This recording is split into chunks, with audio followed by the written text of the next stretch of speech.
बंधुओं नमस्कार। और आजकल आप सुन रहे हैं इस श्रीमद् भागवत महापुराण में।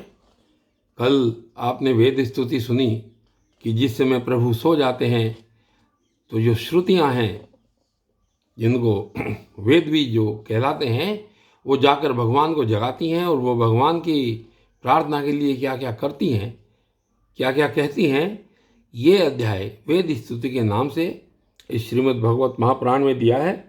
और कल आपने इसी का प्रथम भाग सुना और आज कल से आगे की कथा यहाँ पर सुनिए। तो श्रुतियाँ कह रही हैं कि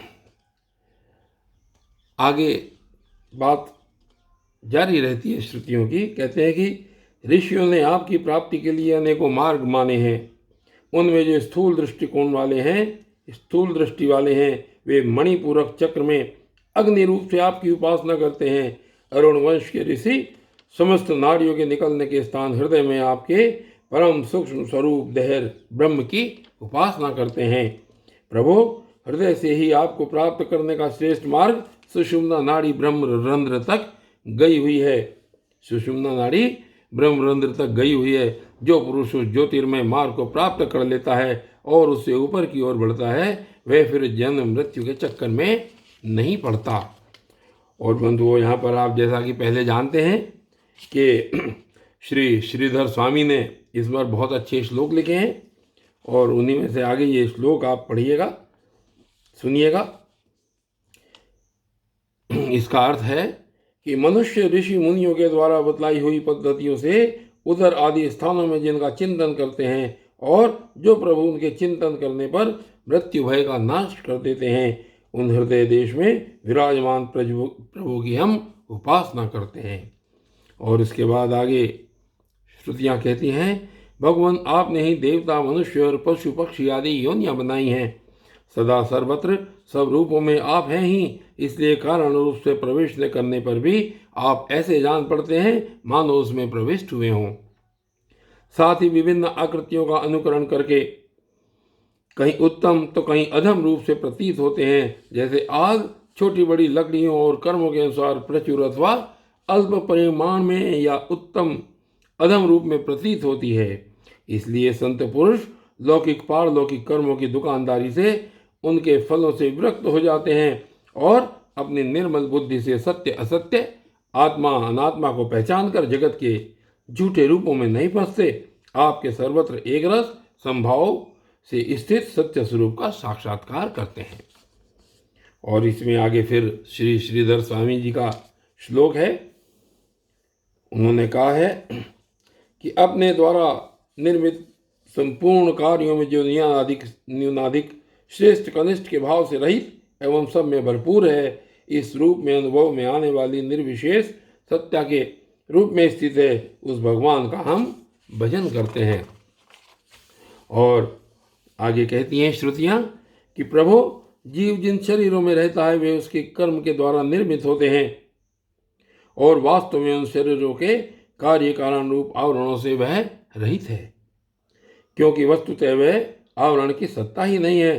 तत्वज्ञानी पुरुष ऐसा कहते हैं कि समस्त शक्तियों को धारण करने वाले आपका ही वह स्वरूप है।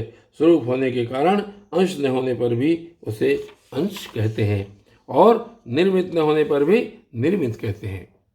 इसी से बुद्धिमान पुरुष जीव के वास्तविक स्वरूप पर विचार करके परम विश्वास के साथ आपके चरण कमलों की उपासना करते हैं, क्योंकि आपके चरण ही समस्त वैदिक कर्मों के समर्पण स्थान और मोक्ष स्वरूप हैं। और आगे यहाँ पर फिर श्री श्रीधर स्वामी का श्लोक आता है। कहते हैं, उन्होंने लिखा है कि मेरे परमानंद स्वरूप स्वामी, मैं आपका अंश हूँ। आपके चरणों की सेवा का आदेश देकर अपनी माया के द्वारा निर्मित मेरे बंधन को निवृत्त कर दो। और आगे श्रुतियाँ कहती हैं कि भगवान परमात्म तत्व का ज्ञान प्राप्त करना अत्यंत कठिन है। उसी का ज्ञान कराने के लिए आप विविध प्रकार के अवतार ग्रहण करते हैं और उनके द्वारा ऐसी लीला करते हैं जो अमृत के महासागर से भी मधुर और मादक होती है। जो लोग उसका सेवन करते हैं उनकी सारी थकावट दूर हो जाती है, वे परमानंद में मग्न हो जाते हैं।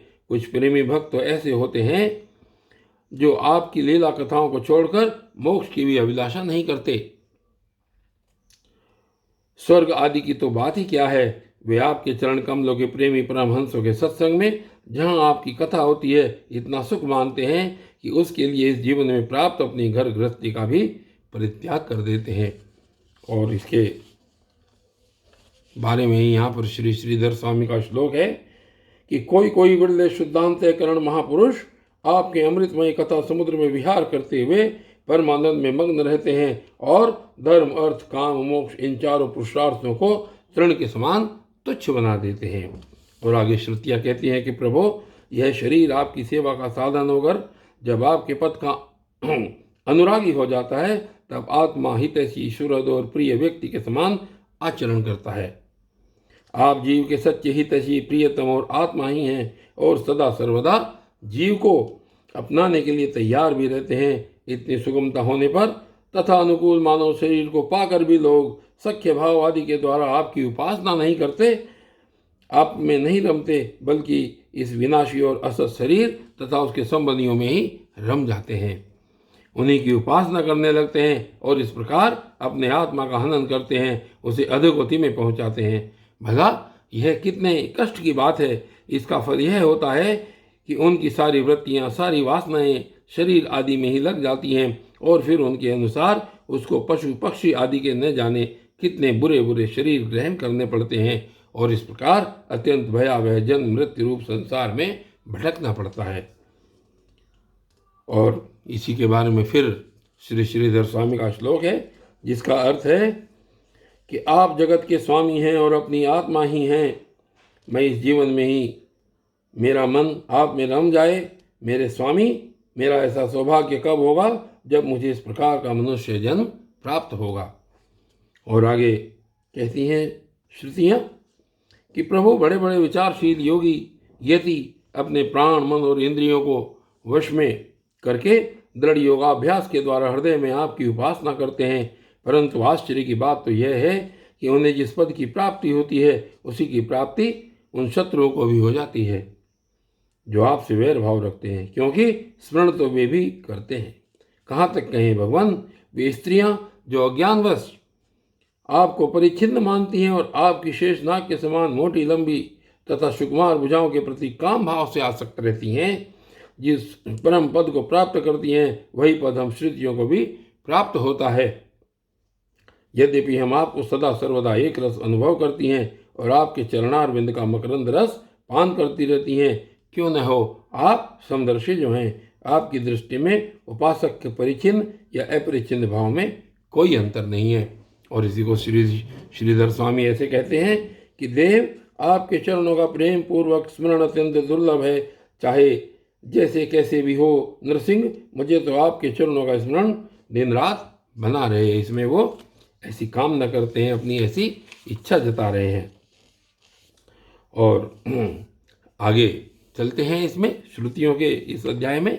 श्रुतियाँ आगे कहती है कि भगवान आप अनादि और अनंत हैं, जिसका जन्म और मृत्यु काल से सीमित है वह भला आपको कैसे जान सकता है। स्वयं ब्रह्मा जी, निवृत्ति प्रायण सनकादि तथा प्रवृत्ति प्रायण मरीचि आदि भी बहुत पीछे आपसे ही उत्पन्न हुए हैं। जिस समय आप सबको समेट कर सो जाते हैं उस समय ऐसा कोई साधन नहीं रह जाता जिससे उनके साथ ही सोया हुआ जीव आपको जान सके, क्योंकि उस समय न तो आकाश आदि स्थूल जगत रहता है और न तो महतत्वादि सूक्ष्म जगत। इन दोनों से बने हुए शरीर और उसके निमित्त क्षण मुहूर्त आदि काल के अंग भी नहीं रहते। उस समय कुछ भी नहीं रहता, यहाँ तक कि शास्त्र भी आप में समा जाते हैं। ऐसी अवस्था में आपको जानने की चेष्टा न करके आपका भजन करना ही सर्वोत्तम मार्ग है। और यहाँ पर फिर आगे श्री श्रीधर स्वामी की टिप्पणी उन्होंने लिखा है कि अनंत, कहाँ बुद्धि आदि परिच्छिन्न उपाधियों से घिरा हुआ मैं और कहाँ आपका मन वाणी आदि के अगोचर स्वरूप, आपका ज्ञान तो बहुत ही कठिन है। इसलिए दीनबंधु दया सिंधु नरहरिदेव, मुझे तो अपनी भक्ति ही दीजिए। श्री श्रीधर स्वामी ऐसे कह रहे हैं। और आगे फिर श्रुतियाँ जगाती हैं ब्रह्म परमपिता परमात्मा को, भगवान को, श्री कृष्ण को, कहती हैं कि प्रभु कुछ लोग मानते हैं कि असत जगत की उत्पत्ति होती है और कुछ लोग कहते हैं कि सतरूप दुखों का नाश होने पर मुक्ति मिलती है। दूसरे लोग आत्मा को अनेक मानते हैं तो कई लोग कर्म के द्वारा प्राप्त होने वाले लोक और परलोक रूप व्यवहार को सत्य मानते हैं। इसमें संदेह नहीं कि ये सभी बातें भ्रम मूलक हैं और वे आरोप करके ही ऐसा उपदेश करते हैं। पुरुष त्रिगुणमय है। इस प्रकार का भेदभाव केवल अज्ञान से ही होता है और आप अज्ञान से सर्वथा परे हैं। इसलिए ज्ञान स्वरूप आप में किसी प्रकार का भेदभाव नहीं है। और वो कहते हैं श्री श्रीधर स्वामी कि अनंत महाशाली प्रभु, जो मंदमती पुरुष झूठे तर्कों के द्वारा प्रेरित अत्यंत कर्कश वाद विवाद के घोर अंधकार में भटक रहे हैं, उनके लिए आपके ज्ञान का मार्ग स्पष्ट सूझना संभव नहीं है। इसलिए मेरे जीवन में ऐसे सौभाग्य की घड़ी कब आवेगी कि मैं श्रीमद माधव, वामन, त्रिलोचन, श्री शंकर, श्रीपते, गोविंद, मधुपते इस प्रकार आपको आनंद में भरकर पुकारता हुआ मुक्त हो जाऊंगा। और बंधु, आज की इस वीडियो में सिर्फ इतना ही। और ये जो वेद स्तुति नाम का अध्याय है ये अभी आगे चलेगा। तब तक के लिए धन्यवाद।